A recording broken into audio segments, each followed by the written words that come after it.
Hello. Sir Winston Churchill once said, "Success is not final, failure is not fatal, and the courage to continue is what counts." Fear of failing, or even just making a decision to choose what you want, often creates a lot of stress. And did you know that 90% of the things that we worry about never happen? Worry is stress. And stress is the leading indicator for heart disease and kills more men and women in North America than any other cause. More than cancer, more than anything. And 54% of the women that died last year never even knew they had a problem.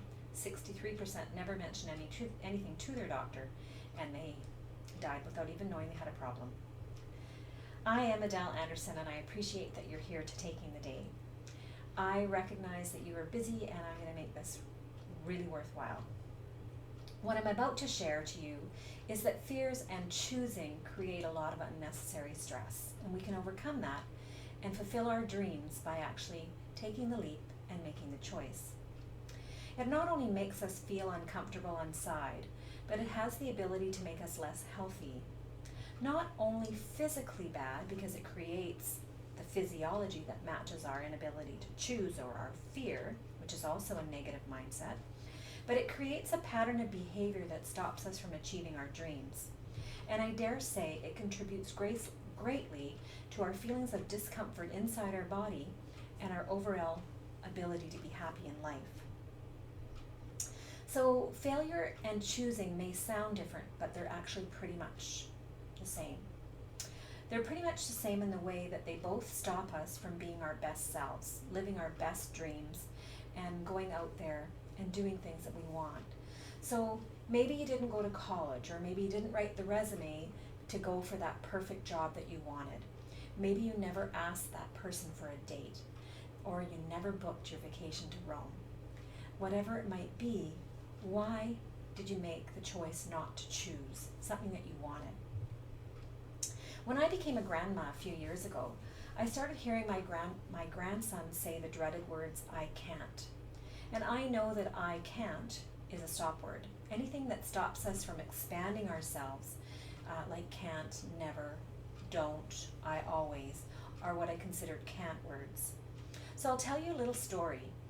We were outside playing, and there was a big mountain of dirt, which around my place, anybody who knows me knows there's a lot of dirt. So I said to him, "Why don't you climb up that mountain of dirt?" And he said, "I can't, Grandma." And I said, "Sure you can. Climb up that mountain of dirt." He says, "I can't." I said to him, "Figure it out." One foot after the other, and he was digging in, and he was on his knees and getting muddy, and his hands were in the dirt. And within a few minutes, he was standing on the top of a 10-foot pile of dirt with his hands in the air, and he said, "I did it!" I said, "Yes, you did. You figured it out." So I continued playing this game with him every time I heard him say, "I can't."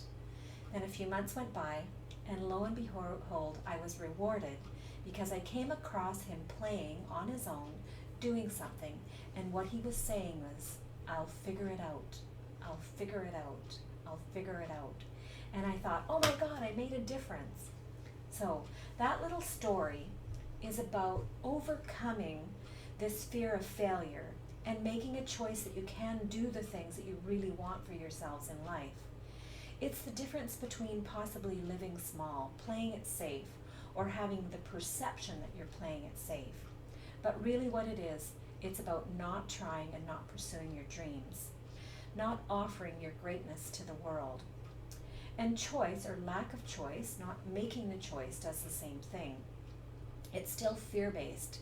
It's about making our world smaller rather than expanding ourselves and learning and embracing everything about this life that we're in.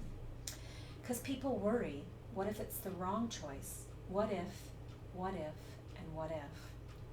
And that what if paralyzes people, and it paralyzes you from making the choice at all.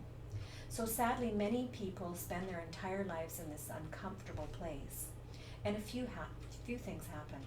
One of them is that time passes anyways. Whether you do it or whether you don't, we keep aging. And eventually there is an infinite amount of time in this world that we have in order to do and experience our lives fully. But what else happens is that your brain feels like something's missing. It has this limbo effect, the place in between here and there. It's a place of wanting, of missing, of feeling discontent and unsatisfied. And it doesn't feel good inside our bodies, and it feels very confusing within our minds. But what else it does is it creates a pattern of behavior which initiates a memory of what we did to make ourselves feel better the last time that we felt that we were in limbo.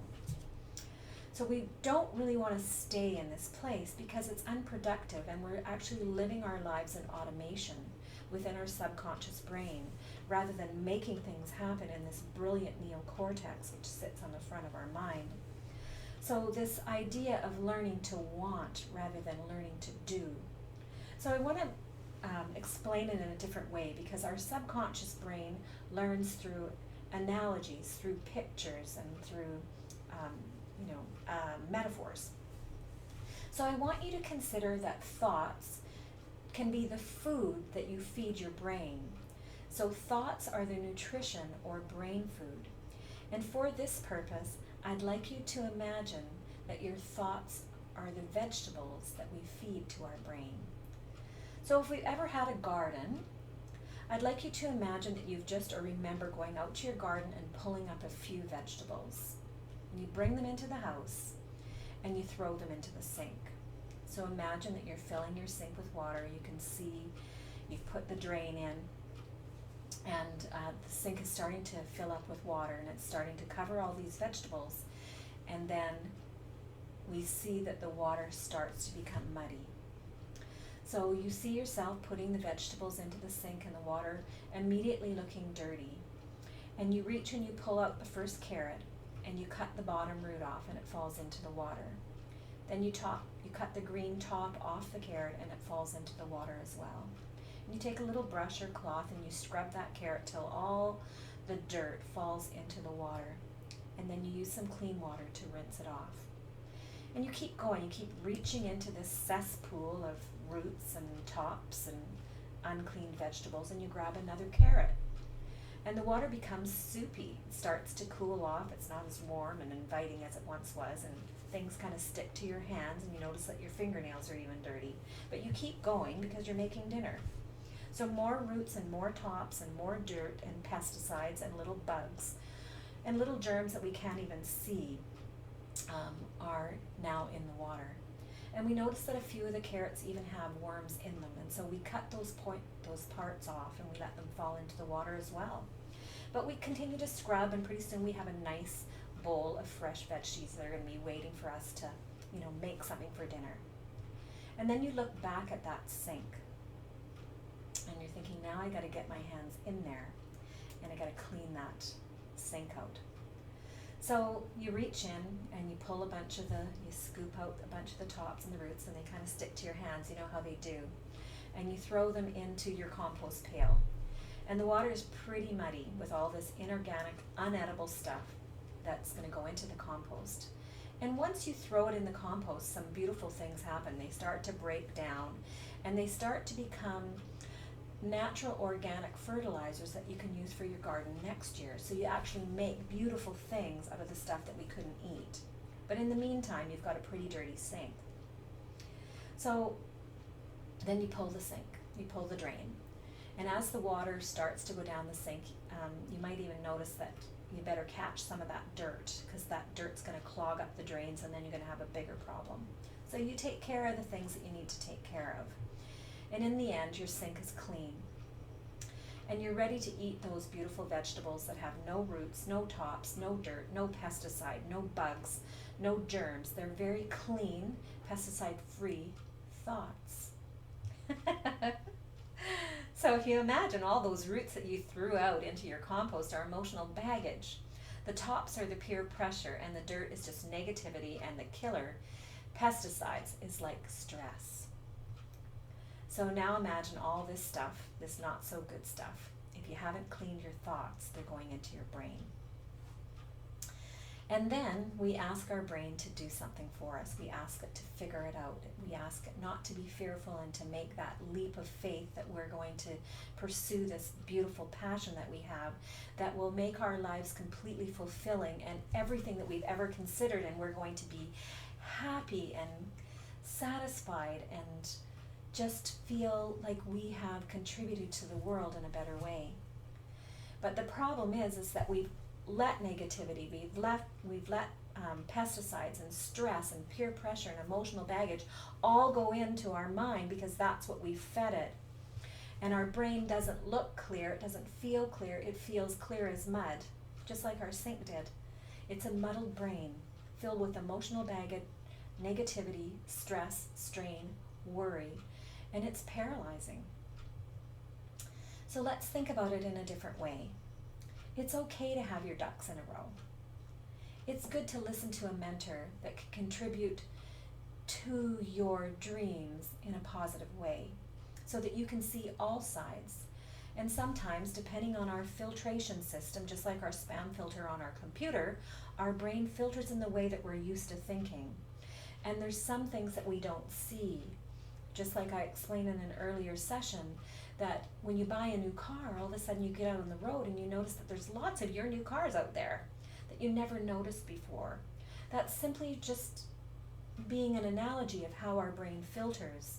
We see what we want to see, and a lot of the stuff just becomes inattentional blindness.